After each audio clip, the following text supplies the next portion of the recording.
Bismillahirrahmanirrahim. Assalamualaikum warahmatullahi wabarakatuh. Alhamdulillahilladzi an'amana bi ni'matil iman wal islam wal ihsan wal afiyah wal ma'rifah. Asyhadu an la ilaha illallah wahdah la syarikalah. Asyhadu anna Muhammadan abduhu wa rasuluh alladzi la nabiyya ba'dah. Allahumma shalli ala habibina syafi'ina Muhammadin wa ala alihi wa sahbihi ajma'in, amma ba'd. Ma'asyiral muslimin, jamaah salat subuh yang dirahmati Allah Subhanahu wa taala, mari sama-sama kita mensyukuri segala nikmat yang Allah berikan kepada kita semua. Mudah-mudahan dengan banyak syukur kita dikelompokkan dalam golongan orang-orang asyakirin nanti di akhirat kelak bersama Nabi kita, para sahabat, guru-guru kita, dan keluarga kita yang soleh dan solihah. Amin. Amin ya rabbal alamin. Pada subuh ini kita akan melanjutkan materi kita yang ditugaskan kepada saya berkaitan dengan sunnah. Temanya adalah menjaga sunnah. Ya, bagaimana cara kita menjaga sunnah Rasulullah SAW. Di dalam buku ini saya membuat analisis yang lebih rinci sikap umat Islam terhadap sunnah dan hukumnya, gitu ya. Jadi sikap kita kepada sunnah ini banyak. Ada yang merusak sunnah, ini yang haram, ya. Ada yang menghilangkan sunnah, ini juga tidak boleh, haram karena dihilangkan dia. Ada yang merubah sunnah. Nah, kalau yang dirubah sunnah yang wajib, fardu, ini haram, dosa besar, apalagi beramal. Kalau yang dirubah sunnah yang sifatnya anjuran karena ada ilatnya, ada nasnya, maka di sini ulama beda pendapat. Ada yang tetap tidak bolehkan, makruh. Ada juga ya yang sangat keras, biasanya kelompok salafi yang mengharamkan. Ada yang membolehkan, ya boleh, tapi kita kehilangan manfaatnya. Ada yang bahkan membolehkan, tetapi kita tidak kehilangan fadilahnya. Nah, ini contohnya gimana gitu kan? Nanti kita kasih contohnya masing-masing. Ada yang meninggalkan sunnah, ya, meninggalkan sunnah. Nah, ini yang kalau dalam fikih sunnah itu harus kita pahami, dikerjakan berpahala, ditinggalkan tidak dosa. Ya, jadi kalau dalam hukum kita bawa ke wilayah hukum, ilmu hukum Islam, maka meninggalkan sunnah itu tidak berdosa. Tapi kalau meninggalkan sunnah dalam pemahaman hadis, sebagian ulama hadis ini dulu kita sebut banyak yang tersesat pemikirannya, karena mereka menganggap kalau meninggalkan sunnah itu haram semua. Ini sudah terjadi sejak zaman tabi'in, ya, di mana Ibnul Wahab, seorang ahli hadis, dia pernah mengatakan, sekiranya aku tidak berjumpa dengan Imam Malik, Imam Ahmad bin Hanbal, ulama-ulama faqih, niscaya aku akan tersesat selama-lamanya. Kenapa tersesat? Karena dia anggap sunnah itu semuanya wajib, jadi kalau ditinggalkan haram, berdosa. Nah, jadi ulama fikih lah nanti yang mendudukkan mana sunnah yang kalau kita tinggalkan tak berdosa. Nah, jadi hati-hati belajar sunnah ini kalau tak ngerti fikih usul fikih dengan baik. Kalau melihat sunnah dari sudut ilmu hadis saja nanti gampang tersesatnya, gitu ya. Jadi meninggalkan sunnah yang sunnah namanya sunnah dalam fikih dianjurkan. Maka apakah ini termasuk dosa? Tidak dosa. Kebalikan sunnah makruh, ya. Dan yang terakhir nanti ada namanya menghidupkan sunnah. Nah, menghidupkan sunnah ini lebih cenderung kita pahami dengan istilah mengembangkan sunnah. Ya, di dalamnya ada mengembangkan sunnah. Jadi sikap umat Islam ini banyak manusia terhadap sunnah, bisa 5 atau dengan mengembangkan bisa kita anggap 6. Ya. Baik, kita bahas satu-satu. Yang pertama, merusak. Nah, kalau namanya merusak kan pasti haram ya. Apalagi sunnah yang wajib. Sunnah yang sunnah saja kita rusak-rusak haram. Misalnya sholat sunnah sebelum subuh. Nah, ini hukumnya anjuran. Kita rusak bagaimana ngerusaknya? Nah, kita buat sholat sunnah ba'da subuh. Nah, ini haram, masuk wilayah haram. Atau kita buat sholat sunnah sebelum subuh yang 2 rakaat, kita buat 3 rakaat. Nah, ini haram, dosa besar. Ya. Merubah-rubah ibadah ramadan, merusak namanya. Ini merubah yang merusak. Ya. Ada nanti yang merubah tidak merusak. Menghilangkan sunnah ini juga haram. Ya, contohnya ya banyak. Sunnah puasa Senin Kemis kita hilangkan, kita anggap nggak sunnah, itu haram. Karena tidak mengakui sunnah, mengingkari sunnah namanya ya. Mengingkari, menghilangkan ini termasuk pekerjaan yang diharamkan, berdosa kita. Termasuk siwak. Nah, ini sunnah siwak sebelum sholat, tapi kita hilangkan. Tapi kalau kita malas mengerjakannya, itu tidak dapat pahala. Tapi kalau kita anggap bersiwak itu tidak disunnahkan, nah ini berdosa gitu. Namanya menghilangkan.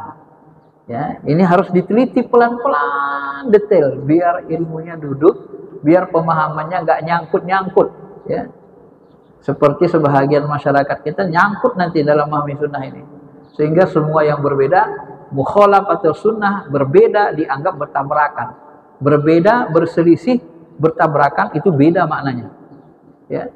Berbeda dengan sunnah belum tentu haram, ya, bertabrakan dengan sunnah pasti haram, merusak dia. Berselisih, menyelisihi sunnah, kalau selisih belum tentu haram. Ya, mobil kalau berselisih nggak nabrak, berselisih saja dia kiri kanan. Ini harus dipahami, didudukkan maknanya ya, secara rinci supaya tidak salah. Kemudian merubah sunnah. Ini ada yang mengharamkan, ada yang memakruhkan, ada yang bolehkan. Contohnya gimana Ustaz? Contohnya, habis sholat tadi, sholat wajib, kita berzikir subhanallah, subhanallah, subhanallah, subhanallah. Ini disunnahkan 33 kali, alhamdulillah 33 kali, Allah Akbar 33 kali. Nah, bagaimana kalau kita rubah dia? Nggak usah 33 kali. Kalau kita menyengaja merubah sunnah ini, kita buat 50 kali. Kita sengaja merubah sunnah untuk mengingkari jumlah tadi, ini haram. Ya. Nah, tapi kalau kita merasa 33 ini kurang, kita tambah jadi 100, subhanallah 100, alhamdulillah 100, Allah Akbar 100. Tapi kita tahu sunnah itu sebenarnya 33, cuman kita tambah banyak kan? Nah, ini ada 2 pendapat. Ada yang memakruhkan, ya. Kenapa makruh? Karena 33 itu jumlahnya sudah ditetapkan Nabi. Kita robah jadi 100, tak dapat pahala kita, pahala yang 33 tadi. Apa pahala yang 33 tadi? Fadilahnya, siapa yang membaca subhanallah, bertasbih, alhamdulillah, tahmid, Allahu Akbar 33 kali dan ditutup dengan la ilaha illallah wahdah, dirutinkan setiap habis sholat, maka ghufirat khotoyah, diampuni seluruh dosanya, walau kana fi zabadil bahar. Ini hadis sahihnya begitu. Walaupun dosanya sebanyak buih di lautan. Nah, fadilah dihapuskan dosanya sebanyak buih di lautan ini menjadi hilang. Kenapa? Karena jumlahnya ditambah. Ya, kata Ibnu Hajar Asqalani, jadi padilahnya hilang, tapi tidak berdosa. Boleh tambah. Tapi padilahnya hilang, keutamaannya. Udah berbeda dia, kaifiatnya beda, jumlahnya beda, maka keutamanya beda. Karena amalan itu berbeda-beda dia. Sholat duha 2 rakaat, fadilahnya ini. Untuk bertasbih, membayar tasbih kita. Tambah lagi 2 rakaat lagi, itu untuk melapangkan rezeki. Tambah lagi 2 rakaat lagi, lain lagi. Jadi 2 rakaat, 4 rakaat, 6 rakaat itu fadilahnya, keutamanya beda. Ya. Maka di sini terjadi perbedaan ulama. Ibnu Hajar bilang boleh dirubah, tapi dia kehilangan, nggak haram. Kenapa? Subhanallah, subhanallah, sunnah di anjuran. Ya, kalau dia robah tidak bermaksud untuk mengingkari sunnah, tapi hanya untuk supaya tambah banyak pahalanya, boleh. Cuma dia tidak dapat pahala yang tiga kali yang disebutkan tadi. Nah, walaupun nanti ada sebagian ulama mengatakan dia tetap dapat pahalanya karena dihitung 3, sisanya itu amalan tambahan dia saja. Gitu. Nah, coba, ini harus paham kita Pak. Karena tasbih ini sunnah yang sunnah, bukan sunnah wajib. Meninggalkannya pun kita tak berdosa. Nah, jadi merubahnya pun kalau tidak bermaksud mengingkari kesunahan itu diperselisihkan. Nah, sebahagian mengatakan boleh, ya, tetapi tak dapat fadilah seperti Ibnu Hajar. Sebahagian memakruhkan karena sudah ditetapkan Nabi SAW. Karena lawan dari sunnah itu makruh. Nah, begitulah cara fikih menganalisis hukum. Tidak langsung bidah haram, semua haram, tidak begitu. Harus dilihat ya. Tidak seperti Ibnu Wahab tadi yang ngaku sesat. Semua sunnah itu wajib semua. Kalau nggak dilakukan sesat, haram. Nggak begitu. Nah, ini kalau yang begini hukumnya ini namanya hitam putih. Hitam putih itu hukumnya 2, wajib, haram. Sunnah, wajib. Kalau nggak sunnah, haram, beda, sesat. Nah, hukum Islam itu bukan 2. Hukum Islam itu 5. Wajib, mustahab atau sunnah, nadab, mandub, ya, nawafil, sama itu. Tatawu, itu mirip. Ya. Anjuran, kuncinya anjuran. Makruh, tidak disukai. Kebalikan dari mustahab, disukai, makruh. Dibenci, tidak disukai. Dibenci, tetapi tidak berdosa. Hanya dibenci saja. Orang yang tak belajar fikih, dia anggap nanti karoha itu dibenci itu haram. Salah. Karoha itu dibenci belum tentu haram. Ya. Kemudian ada mubah, dibolehkan, ada yang haram. Nah, ini harus paham kita dalam hukum. Maka jangan coba-coba mengeluarkan fatwa-fatwa hukum kalau tidak mahir ilmu fikih, usul fikih, ilmu inti hukum Islam, dan juga tidak mahir dalam ilmu hadis. Kalau hanya mahir dalam ilmu hadis, tidak mahir dalam fikih, usul fikih, ini bakal ke laut nanti, nyesat-nyesatin orang banyak. Ya. Ma'asyiral muslimin, Bapak Ibu yang dirahmati Allah Subhanahu wa taala. Nah, ini merubah sunnah tadi. Yang berikutnya, yang keempat adalah meninggalkan sunnah. Nah, meninggalkan sunnah dalam fikih itu, kalau yang kita tinggalkan sunnah yang hukumnya wajib, sholat 5 waktu, ini sunnah Nabi, tapi wajib hukumnya. Ini haram, dosa besar kita kan. Tapi kalau yang sunnah atau sunnah yang terhukum mustahab, mandub, nafilah, tatawu, ihsan, nah itu sama kan. Ini tentu hukumnya kebalikannya, makruh, tak disukai. Ya tadi kita misalnya buru-buru ke Istiqlal, tak sempat sholat tahajud, maka hukumnya makruh. Ya, bukan haram. Kita tinggalkan sholat tahajud. Meninggalkan sholat tahajud itu tidak masuk neraka. Kenapa? Karena yang ditinggalkan sunnah yang hukumnya sunnah. Ya, hari ini Kamis, nah, kita tidak puasa. Senin Kamis itu disunnahkan puasa, tinggalkanlah puasa Kamis. Karena hukumnya adalah sunnah yang sunnah atau mustahab, anjuran, maka meninggalkannya makruh, nggak disukai. Tapi bukan masuk neraka, bukan berdosa, nggak begitu. Tapi kalau puasa, ganti puasa Ramadan, atau puasa wajib, nah itu kan. Kalaupun kita ganti puasa Ramadan hari ini puasa ganti kita hari ini Kamis, kita batalkan, dosakah kita? Enggak. Kenapa? Karena masih ada waktu lain untuk berganti. Padahal puasa ganti itu wajib. Cuman karena masih ada waktu lain, boleh tukar. Besok aja lah, gak kuat aku puasa hari ini. Boleh, buka puasa. Detail beginilah fikih itu, Pak, rinci ilmunya. Makanya disebut ilmu fikih. Dia rinci, sistematis. Dulu, sering saya sebut, Al-Quran, Sunnah, Al-Quran, Hadis, itu bukan ilmu. Al-Quran, Sunnah, Al-Quran, Hadis bukan ilmu, karena dia tidak sistematis. Cerita Baqarah, nanti tiba-tiba cerita An-Nisa, habis itu cerita Al-Imran, baru An-Nisa, keluarga Imran, An-Nisa, Al-Maidah. Ini kan gak sistematis. Ya, namanya saja kurang sistematis. Tapi yang disebut dengan ilmu itu dia wajib sistematis. Makanya Al-Quran dan hadis, Al-Quran sunnah itu namanya sumber ilmu. Di atas ilmu dia Bapak Ibu. Di atas ilmu itu apa? Sumber ilmu, tempat pengambilan ilmu.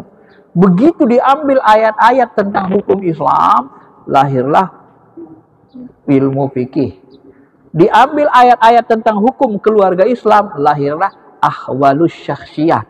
Diambil ayat-ayat dan hadis berkenaan dengan ekonomi, lahirlah buku atau ilmu ekonomi Islam. Maka Al-Quran dengan ilmu Quran itu beda. Al-Quran dengan ilmu Quran beda. Kalau Quran sumber ilmu, kalau ulumul Quran ada ilmu tafsir, ada ilmu nasikh mansukh, ada ilmu fawati wasur, ada ilmu apa lagi? Asbabun nuzul, ada ilmu munasabah Al-Quran. Jadi Al-Quran dengan ulumul Quran, ilmu-ilmu Quran itu beda. Nah, begitu cara istinbat hukumnya ya, memahaminya. Jangan salah kita. Sebagian orang menganggap Quran Sunnah itu hukum. Salah. Dia sumber. Ya. Ma'asyiral muslimin, jemaah salat subuh yang dirahmati Allah. Kemudian yang berikutnya adalah menjaga sunnah. Nah, inilah tema kita. Menjaga sunnah ini ada beberapa bentuknya. Yang pertama, kalau kita pahami dari hadis, Nabi SAW bersabda, "Man ahya sunnati faqad ahabbani, wa man ahabbani kana ma'i fil jannah."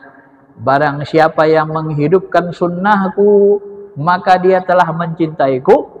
Siapa yang mencintaiku, maka dia akan di surga bersamaku. Nah, apa yang dimaksud dengan menghidupkan sunnah? Nah, ini coba, ini harus diteliti. Kalau Ibnu Hambal, Ahmad bin Hambal, ya, ulama mazhab, imam mazhab Hanbali, beliau memahami menghidupkan sunnah itu adalah ya melaksanakan sunnah-sunnah yang sudah ditinggalkan orang. Itu namanya menghidupkan. Ini pemahamannya sederhana. Ya, dan itu disepakati. Seperti itu pemahamannya. Menghidupkan sunnah, mengamalkan sunnah-sunnah yang sudah ditinggalkan orang ramai.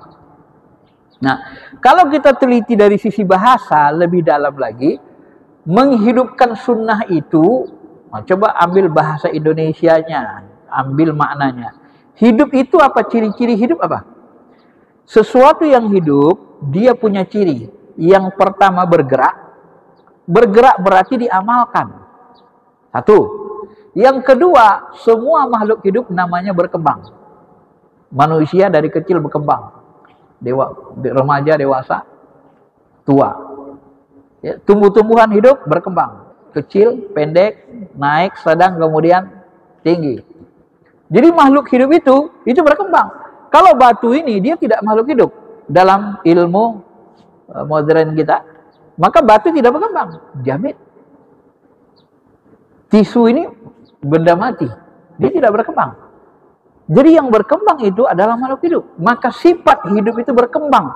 Maka disinilah nanti setelah saya teliti, sunnah itu, menghidupkan sunnah itu tidak hanya mengamalkan sunnah yang sudah mati ditinggalkan, tetapi berdasarkan ijtihad para ulama-ulama fakih, kita perhatikan, mengembangkan sunnah itu termasuk bahagian dari menghidupkan sunnah. Itu makanya banyak pengembangan sunnah, banyak ijtihad baru. Ijtihad baru yang muncul, itu namanya mengembangkan sunnah. Contoh, membukukan Al-Quran. Nah, ini kan ijtihad baru. Tidak pernah ada di masa Nabi SAW. Masa Nabi Quran belum dikumpulkan aja, belum dikumpulkan. Diijtihadkan Umar, dikumpulkan. Diijtihadkan Utsman, tambah lagi ijtihadnya. Ijtihadnya apa? Ya dituliskan jadi 5 mushaf. Nah, lama-kelamaan diijtihadkan lagi. Apa? Ditambah titik barisnya. Kemudian diijtihadkan lagi, dicetak banyak-banyak. Ini ijtihad namanya. Sebab kalau sunnah tidak bisa dikembangkan, maka tidak ada ijtihad, pintu ijtihad tertutup. Nah, mengembangkan sunnah inilah yang disebut dalam bahasa fikih dengan istilah bid'ah hasanah. Nah, ini yang saya mau jelasin. Ya. Mengembangkan sunnah inilah yang disebut bidah hasanah. Maka mengembangkan sunnah tidak termasuk bahagian dari merusak sunnah, kecuali mengembangkan sunnahnya serampangan. Nah, merusak sunnah. Maka bahasa mengembangkan sunnah, ijtihad, bid'ah hasanah ini mirip, sama. Ya, ijtihad baru, mengembangkan sunnah. Jadi mengembangkan sunnah ini banyak. Ada dalam bidang yang cenderung fasilitas tadi seperti Quran. Ya, ini firman Allah Quran ditambah titik barisnya itu. Itu namanya mengembangkan sunnah. Dalam muamalat, kalau dalam muamalat lebih banyak lagi. Berhenti lampu merah, itu namanya mengembangkan sunnah. Apa hukumnya berhenti lampu merah? Apa hukumnya? Ya. Berhenti lampu merah apa hukumnya? Hukumnya dalam fikih adalah wajib ijtihadi namanya. Itu termasuk bagian cuma wajib berdasarkan ijtihad, pemahaman ra'yu.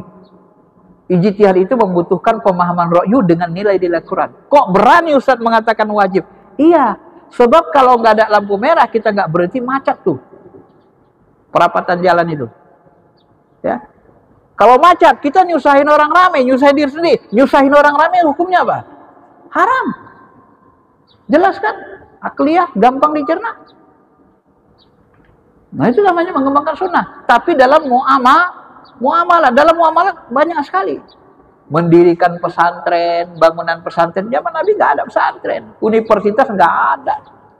Sekolah-sekolah aliyah, nggak ada sekolah-sekolah itu. Ya. Zaman Nabi sahabat nggak ada yang begitu. Termasuk ilmu-ilmu agama ini. Ilmu ulumul hadis. Zaman Nabi tak ada ulumul hadis. Coba cari bahasa sahabat. Ada nggak yang sebut ulumul hadis? Nggak ada itu. Sedangkan hadis ditulis mulai masa Imam Az-Zuhri 150 Hijrah. Jadi 150 Hijriah. Jadi 150 tahun sesudah Nabi hijrah. Imam Bukhari 200 tahunan lebih. Lebih muda dari Imam Syafi'i malah. Imam Syafi'i lahirnya kan 150. Imam Bukhari dia wafat 200 sekian, 230 atau 200 berapa. Nah, ini menunjukkan bahwasanya ini termasuk bagian dari menjaga, memelihara sunnah. Jadi bidah-bidah hasanah ini atau mengembangkan sunnah ini bagian dari hufadzus sunnah, ihya'us sunnah, memelihara sunnah, mengembangkan sunnah, menjaga sunnah. Itu mendekati. Jadi jangan kita anggap mengembangkan sunnah, orang yang melakukan bidah hasanah dalam bahasa lainnya atau mengembangkan sunnah itu dianggap merusak sunnah atau berlawanan dengan sunnah. Tidak mesti. Harus dicek dia dulu betul-betul. Ya. Jadi jangan gunakan bahasa mukhalafatus sunnah, menyelisih sunnah. Asal menyelisih sesat, haram, masuk neraka. Tidak begitu. Mukhalafah itu sebenarnya artinya berbeda. Ikhtilaful ulama, perbedaan ulama. Jadi mukhalafatus sunnah berbeda dengan sunnah. Tidak mesti. Yang dimaksud mukhalafatus sunnah yang haram adalah bertentangan, bertolak belakang. Kalau bertolak belakang itu tabrakan namanya. Satu ke kanan, satu ke kiri, tabrakan. Kalau tabrakan bertentangan, kiri kanan, depan belakang. Tapi kalau berselisih, menyelisih sunnah, mobil kita berselisih, tapi tidak tabrakan, berselisih, bapak di kiri, saya di kanan. Kalau selisih, menyelisih sunnah, masih jalannya jalan sunnah besar.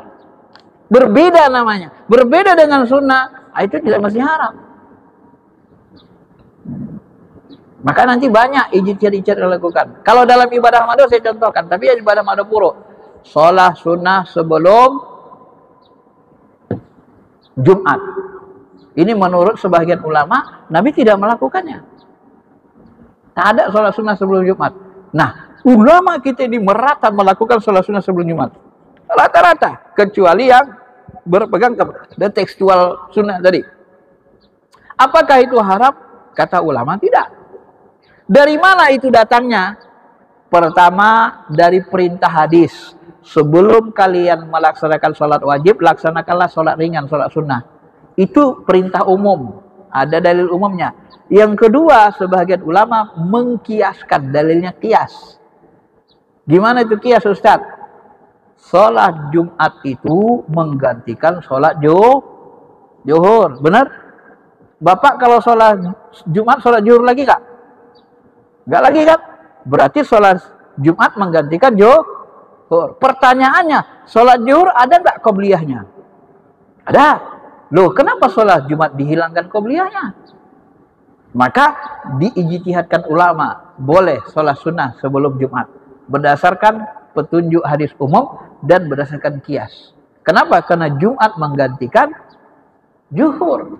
Maka kalau Bapak sholat Jumat, harus niatnya usolli fardul Jumat. Sengaja aku sholat fardu Jumat.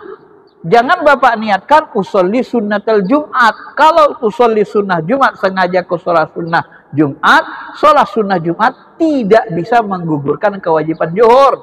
Karena sunnah tidak bisa membatalkan, menutupi yang wajib.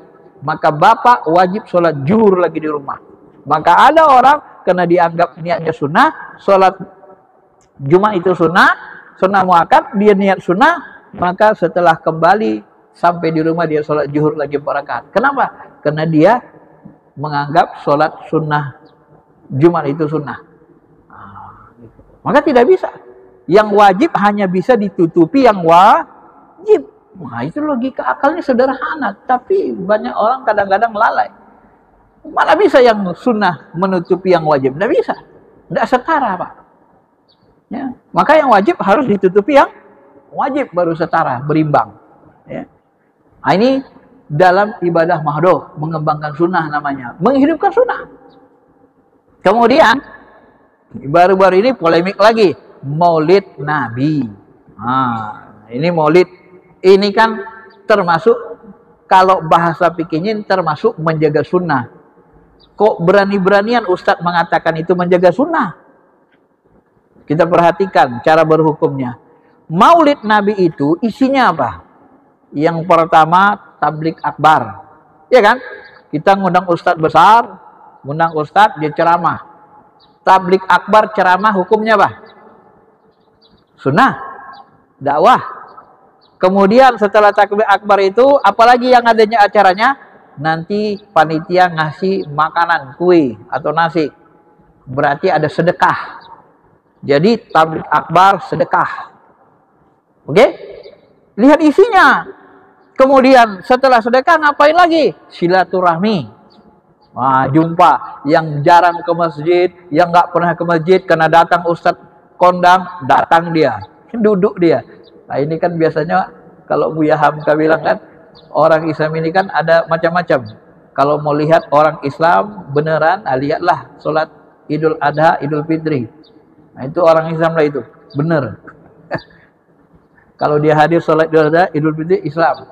Tapi kalau melihat orang beriman, nah, itu harus sholat subuhnya. Lihat sholat subuhnya, kalau dia rajin ke masjid, sholat subuh, nah itu orang beriman. Nah, ini orang beriman semua ini, karena rajin subuhnya. Tapi orang Islam, banyak yang gak ikut. Ya, karena orang Islam itu ada yang fasik, kan suka minum khamar, macam-macam. Dia sholatnya cuman kalau perayaan-perayaan aja baru hadir.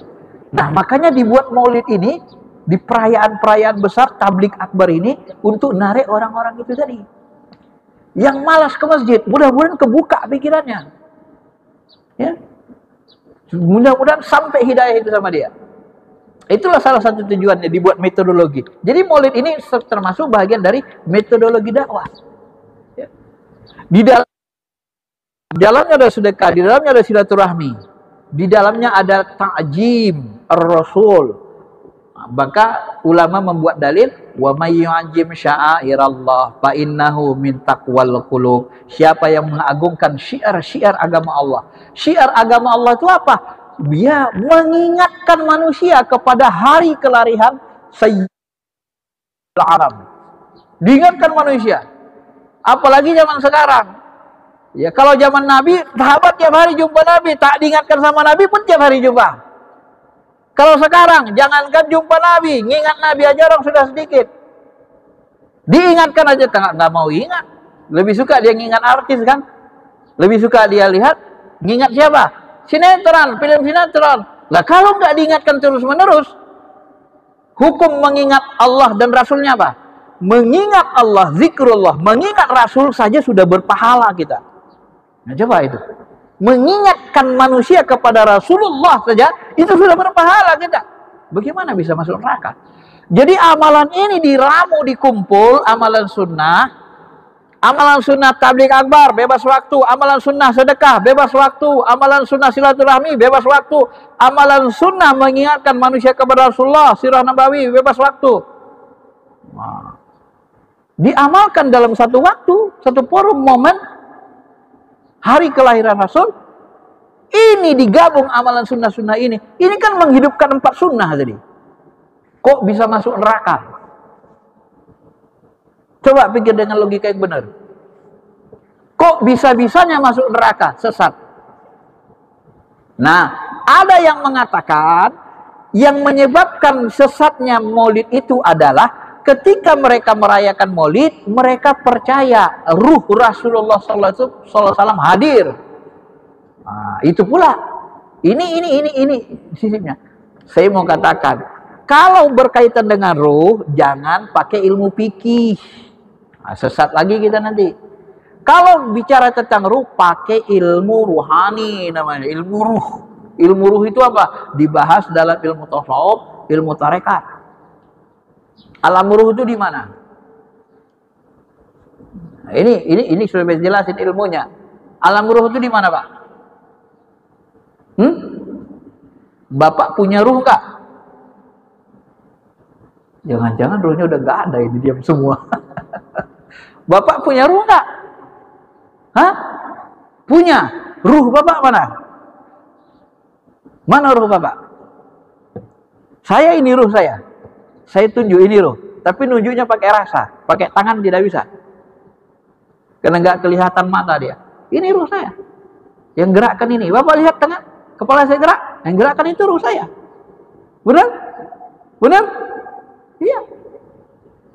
Yang buat saya bicara ini ruh saya nih. Ya, nih. Nah, saya ngomong. Yang buat gerakan lidah, gerakan kepala, itu ruh saya. Alam ruh itu di alam ruh atau di alam nyata? Dimensi alam nyata atau dimensi alam ruh? Oh?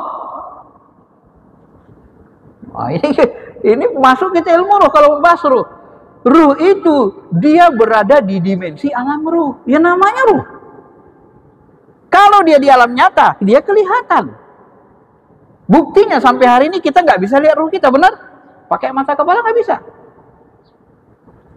Jadi yang bisa melihat ruh itu apa? Yang bisa melihat ruh ya ruh. Jadi kalau mau melihat ruh, pakai ruh. Nah, gimana caranya itu, Ustaz? Yang bisa melihat jin salah satunya jin. Malaikat bisa lihat jin.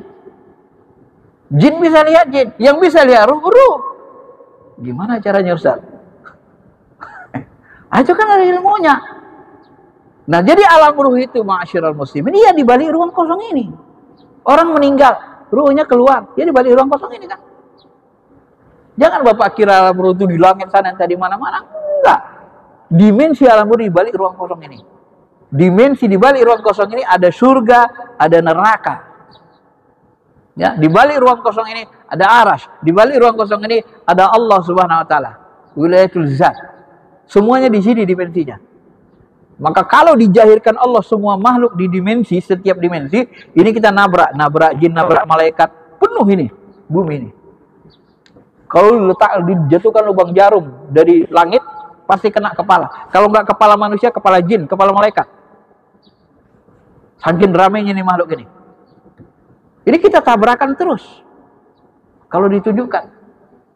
Nah, jadi alam ruh itu di mana? Quraisy mengatakan alam ruh itu seperti ruang kaca. Kita lihat kaca cermin sana, nampak yang di belakang. Lihat sana, nampak yang sana. Semua nampak. Jadi penampakan roh itu ya orang-orang kasyaf. Makanya Nabi ketika beliau Isra Mi'raj, sampai ke Masjidil Aqsa, hadir 25 rasul, para nabi dan rasul. Ada yang mengatakan secara jasmani rohani, ada yang mengatakan secara rohani hadir. Berimam bersama Rasulullah. Ada yang mengatakan 124.000 nabi yang hadir, bukan hanya 25. Ya 124.000 nabi dan rasul. Nabi itu 124.000, rasul itu 313. Riwayat lain 315. Riwayat sahih 300 belasan. Nah, begitu bahasanya. Itu Rasul. Ya, hadir semua. Nabi yang mengimami. Apa masalah? Nah, karena ruh itu ya Allah mau tampakkan, ya tampak. Kalau nggak ditampakkan, ya tampak. Begitu kita bersalawat, Allahumma sholli ala Sayyidina Muhammad, dengan rasa rindu, ya Allah berikan salawat dan salam kepada Nabi Rasulku kekasihku Muhammad, ya Allah. Ya, begitu kita salawat dengan rasa rindu, itu sampai salawat itu. Hadis Tabrani mengatakan itu disampaikan salawat ke ruhani depan Nabi, langsung dimalas Nabi SAW. Dan Allah balas 10 hasanah, 10 kali salawat. Ya. Nah, alam ruh ini tidak sama dengan alam jasmani. Alam ruh ini mirip-mirip alam malaikat. Ruh itu tidak terikat ruang dan waktu.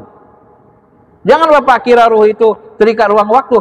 Jumpa Rasulullah SAW, kok orang bisa serentak jumpa, satu di Jakarta, satu di Singapura, satu di Australia. Kok jumpa ruh Nabi tiga-tiga? Nah, itu penampakan. Ruh itu dia tidak bisa satu. Ruh itu ibarat gini ya, saya coba, ini ilmu ruh namanya. Bapak bisa nggak lihat listrik, pembangkit listrik, bisa lihat nggak? Nggak. Kapan Bapak bisa melihat listrik? Ketika ada alat penyambungnya. Tuh, taruh lampu kelihatan listriknya. Tuh, banyak dia. Yang tidak ada listriknya ini kan nggak ada listriknya sini. Karena nggak diletakin di sini bolanya. Kalau diletakin bolanya sini, di mana-mana ada. Ruh itu meliputi. Ya. Dia seperti energi, ruh itu meliputi.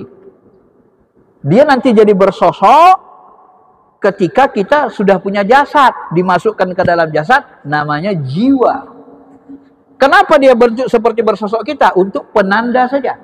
Hakikatnya ruh itu meliputi. Tidak ada laki-laki, tidak ada perempuan. Ya. Ruh itu tidak ada laki-laki, tidak ada perempuan, tidak ada jenis kelaminnya. Yang membuat jenis kelamin jasad kita ini. Nah, itu kan dalam jadinya.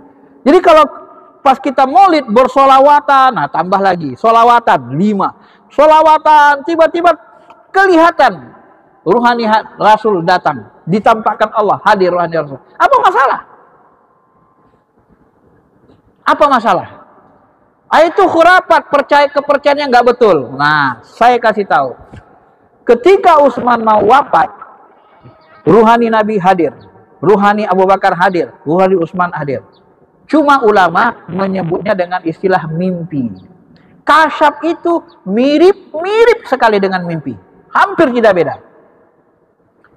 Ya Utsman, kamu mau ikut kami? Atau mau ikut bersama kami makan? Atau mau ditinggal di sini? Nah, itu takwilnya, kalau ikut, maka Utsman wafat. Kalau dia tinggal, tidak mau ikut, maka Utsman dimenangkan terhadap musuhnya. Kata Utsman, saya ikut ya Rasulullah. Paginya Utsman bin Affan dibunuh, penggal lehernya, wafat. Tahu lama darahnya itu mencucur ke Quran yang dia baca. Itulah wal yatalattab. Maka wal yatalattab itu dimerahkan, tanda darah ke tengah-tengahnya. Sebagian ulama berpendapat begitu. Ya, jadi Utsman aja didatangi Rasul. Ada yang didatangi ditampakkan Rasulullah dalam mimpi. Kebanyakan orang dalam mimpi, ada yang dalam bentuk kasyaf. Ya kasyaf itu seperti mimpi. Nanti Bapak baca ilmu dimensi, ilmu gelombang theta, gamma, eta, macam-macam itu ilmu gelombang. Itu ketika kita masuk dalam gelombang tertentu, ya kita sudah berada di wilayah malakut. Itu diilmiahkan orang sekarang. Seperti kita mimpi. Nah, dan kasyaf itu mirip seperti mimpi, antara tidur dan antara sadar dan tidak sadar. Jadi kalau ditampakkan itu ya nggak ada masalah sebenarnya. Baca nanti kitab Ruh Ibnu Qayyim. Ruh Ibnu Qayyim itu paling banyak cerita ruh. Di situ riwayatnya dari sahabat, tabiin, dikupas di situ. Ya biasa saja, nggak ada masalah. Cuma di dalam Ruh Ibnu Qayyim ini disebut dengan ro'a. Ro'a itu diartikan melihat dalam mimpi. Sebenarnya ro'a fil manam, melihat dalam mimpi. Tapi ro'a itu sebenarnya melihat dengan ruh. Dengan ruh. Ada yang melihat dengan ruh, dengan kasyaf. Ada melihat ruh dalam mimpi. Posisi mimpi. Maka mimpi orang soleh, orang beriman itu bid'un. Adalah bahagian dari 42 atau 43 bagian dari kenabian. Nah, petunjuk yang diterima para nabi dalam bentuk wahyu sudah habis, nanti dirubah dalam bentuk mimpi, ru'ya sholihah namanya. Jadi itu nggak ada masalah. Kita kan kena nggak kasyafnya, makanya kita nggak bisa lihat. Bagi ulama-ulama kasyaf bisa lihat. Ngelihatnya itu pakai jin itu, Ustaz. Iya. Jin itu nggak bisa lihat ruh, Pak, karena ruh itu lebih halus dari jin. Kok tahu Ustaz jin nggak bisa lihat ruh? Dia nggak semua jin wali baru bisa. Kalau izin Allah. Contohnya apa? Contohnya kepala jin, atoknya jin, namanya iblis. Iblis bisa nggak lihat roh? Nggak bisa. Ketika Nabi Adam, wa nafakhtu fihi min ruhi, aku tiupkan dari ruhku, ditiupkan Allah ruh kepada Nabi Adam, iblis nggak bisa lihat. Makanya dia sombong. Kalau dia lihat ruhani, kebersihan ruhani Nabi Adam, dia bisa lihat, dia akan katakan, dia tidak akan katakan ana khairam minhu. Tapi karena dia tak bisa lihat, dia katakan ana khairam minhu, aku lebih baik dari Adam ya Allah. Khalaqtani min nar wa khalaqtahu min tin. Aku dari api, dia dari tanah. Yang dia lihat tanahnya, jasadnya. Kalau dia lihat ruhani Adam, nuraninya, nurnya, maka dia tidak akan mengatakan itu. Kalau dia lihat khalaqtahu huwa khairam minni, dia lebih baik dariku, dia dari nur, dari cahaya, aku dari api. Pasti dia bisa ngomong itu. Tapi karena dia tidak bisa melihat nur itu, ruh itu, maka dia katakan seperti itu. Nah, bayangkan. Termasuk jin-jin ifrit Nabi Sulaiman, jin-jin kuat. Itu nggak bisa lihat ruh Nabi Sulaiman. Ketika Nabi Sulaiman wafat, dia diam. Tongkatnya pegang aja. Nggak ada yang tahu Nabi Sulaiman wafat. Padahal sudah wafat. Kata Allah Ta'ala dalam Quran, ketika tongkatnya dimakan rayap, jasadnya terjatuh, barulah para jin mengatakan, Sulaiman sudah wafat, Sulaiman sudah wafat. Kenapa? Karena nggak bisa lihat ruh mereka. Nggak bisa melihat ruhnya sudah nggak ada lagi di jasad itu. Nah, ini menunjukkan ya, kasyaf ini bagian dari ilmu Nabi. Kalau Nabi disebut mukjizat, ulama-ulama ahli spiritual mereka itu disebut dengan kasyaf, penampakan gaib. Tersingkap gaib namanya. Kalau Nabi paling sering kan tersingkap gaib. Jangan kalian sholat renggang-renggang. Ya, rapatin safnya. Saf yang renggang masuk nanti setan dalam bentuk anak kambing. Nabi kan lihat itu anak kambing. Setan belum bentuk anak kambing. Kalau nggak lihat nggak bisa ngomong Nabi. Nah itu kasyaf Nabi. Ya, itu Nabi kasyaf. Ketika Nabi sholat tiba-tiba di belakang Sami Allahu liman hamidah. Tiba-tiba dia baca tasbih yang berbeda.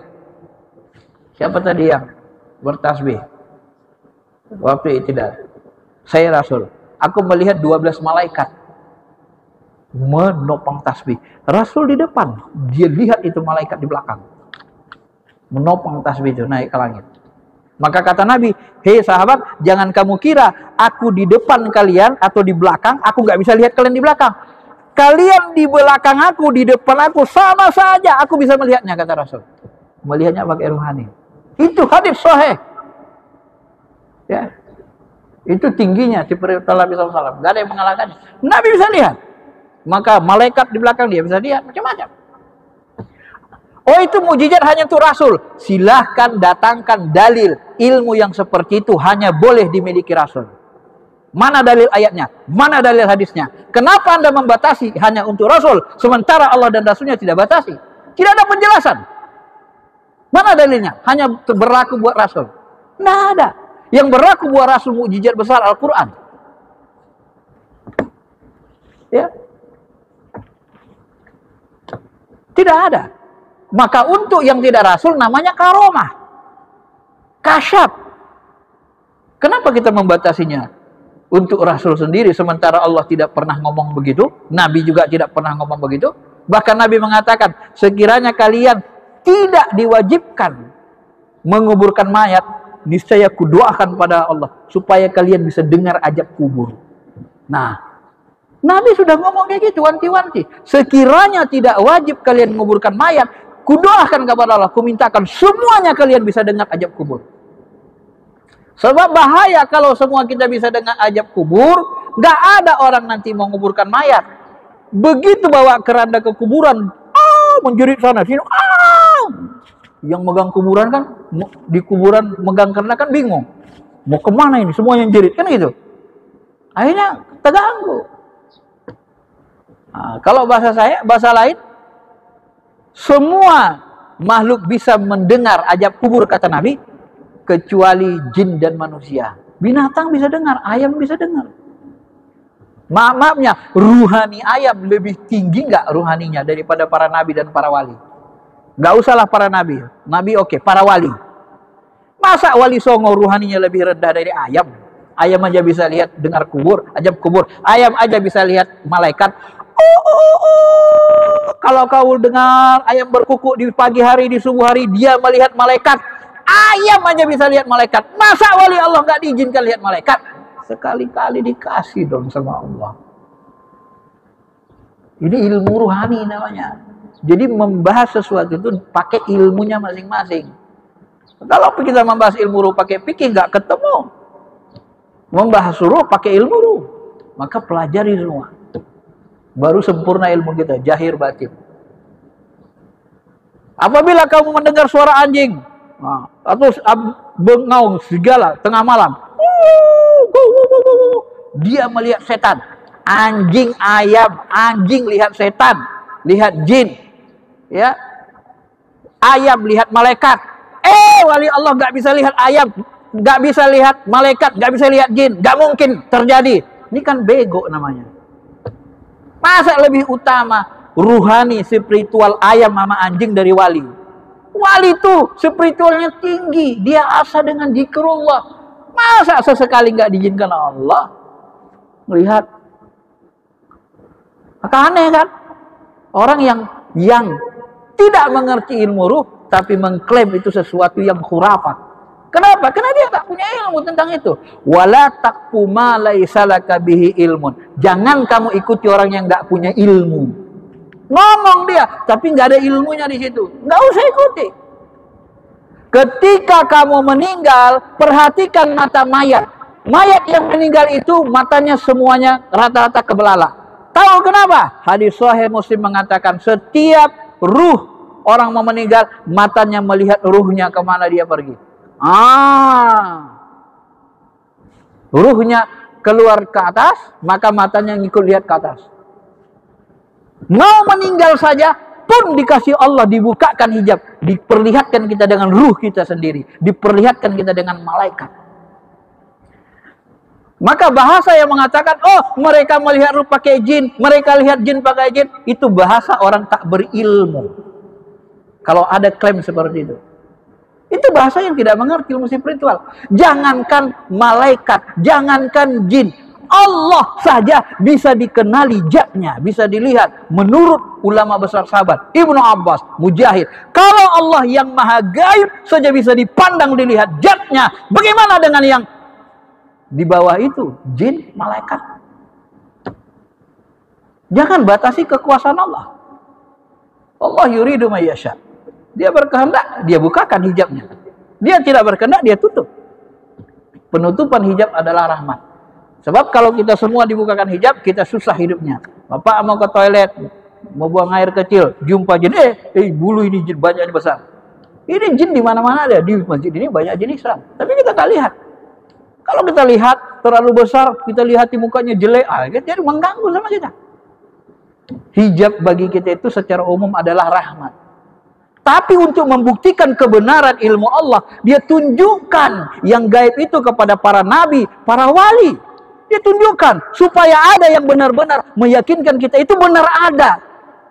Sebab kalau tidak ada orang yang bisa melihatnya, bagaimana kita bisa menyaksikan? Yang menyaksikan ini adalah ribuan ulama kasyaf. Yang menyaksikan ruhani Nabi itu baik dalam mimpi atau dalam keadaan antara sadar dan tidak sadar, kasyaf, itu ribuan ulama. Kalau ribuan ulama yang soleh meriwayatkan, mengalami, itu setara dengan hadis mutawatir dalam ilmu hadis. Tapi masih dibantah orang-orang yang tak berilmu, bahasa saya. Ya, masih dibantah orang yang tak berilmu. Seperti Habib Umar, itu orang kasyaf. Seperti Abah Sekumpul, itu ruhaninya meninggal luar biasa terangnya. Jangan kita sepele dengan seperti itu. Belajar dengan baik ilmu agama, baru kita paham. Kuncinya belajar ilmu dengan ulama yang ahlinya. Nah, termasuk dalam memahami sunnah bidah ini, belajar ilmu yang banyak. Ilmu hadis pelajari, ilmu fikih, usul fikihnya dipelajari, supaya enak kita mencernanya. Maka dari situlah masyarul muslimin, karena waktunya sudah hampir 1 jam, mudah-mudahan bisa dipahami, ya. Jadi ini contoh-contoh, termasuk maulid, termasuk wirid yasin, itu bagian dari upaya menghidupkan sunnah. Kenapa wirid yasin menghidupkan sunnah? Karena yang kita baca yasin, yasinnya sama dengan yasin dibaca Rasul. Malam Jumat itu, malam baca yasin itu boleh malam bebas. Malam Senin, Kamis, Jumat. Kenapa ditetapkan malam Jumat? Bukan ditetapkan. Ditetapkan yang haram di situ maksudnya adalah diwajibkan. Kataba, kutiba, diwajibkan, ditetapkan. Itu yang haram. Sebenarnya begitu bahasa fikih. Tapi kalau kita memilih malam Jumat, itu ada ilat syar'inya. Kenapa kalian pilih baca yasin malam Jumat? Ilat syar'inya, sebab syaratnya adalah karena malam Jumat paling mulia. Kami juga memilih pilihan malam paling mulia. Kami juga ingin silaturahmi seminggu minimal 1 kali, 1 malam. Silaturahmi warga supaya jangan putus, supaya akrab. Itu ilat syar'i namanya. Nah, kalau ada ilat syar'i ini, Ibnu Hajar Al-Asqalani, ulama-ulama hadis dan ulama fikih Syafi'iyah rata-rata sebenarnya mengatakan boleh dilakukan, dipilih waktunya, ya. Sama kita kayak ini, setiap subuh ceramah subuh. Kenapa dipilih pada subuh ceramah? Nabi kan nggak tiap subuh ceramah subuh. Sama itu, karena ceramah ini bebas waktu. Kapan kita pilih? Kita memilihnya itu bukan berarti mewajibkan, tetapi memilih waktu yang paling mulia, yang paling sempat disukai masyarakat. Yang paling parah kan orang buat kajian ahad. Kajian ahad mahal, sama kayak orang di gereja kan. Kenapa nggak haram? Mereka yang misalnya kajian ahad subuh, ahad duha. Ibu-ibu kita kan banyak juga kan buat ahad duha. Itu kan setara dengan waktu orang ke gereja. Kenapa nggak diharamkan? Kan lebih parah, lebih tasyabuh namanya. Tapi niatnya bukan tasyabuh, niatnya karena hari ahad itu ada ilat syarinya. Ilat syarinya apa? Ahad itu hari libur, orang Senin itu kerja, maka dipilihlah kajian hari libur, hari ahad. Kan begitu bahasanya. Kalau ada ilat syarinya, amalan-amalan puru yang sunnah-sunnah bukan wajib, boleh kita ambil, kita amalkan rutin. Itu merata ulama fikih membolehkan. Kecuali orang yang nggak dalam ilmu fikihnya, kuat ilmu hadisnya. Ini yang sering terjadi clash. Maka ulama fikih itu sering bentrok kadang dengan ulama hadis yang nggak paham fikih usul fikih, nggak mendalam fikih usul fikihnya. Tapi kalau sama-sama mendalam, toleransi, oh itu puru, silakan saja makan. Tidak suka, geragu ya tidak usah malin, tidak ada masalah. Itulah puru. Makanya enak kita kalau sudah belajar fikih usul fikih. Baik, saya kira itu saja penjelasan yang bisa dijelaskan. Mudah-mudahan bisa dipahami, ya. Bukunya bagi bapak-bapak yang belum punya, yang mau ini, impaknya 100 ribu.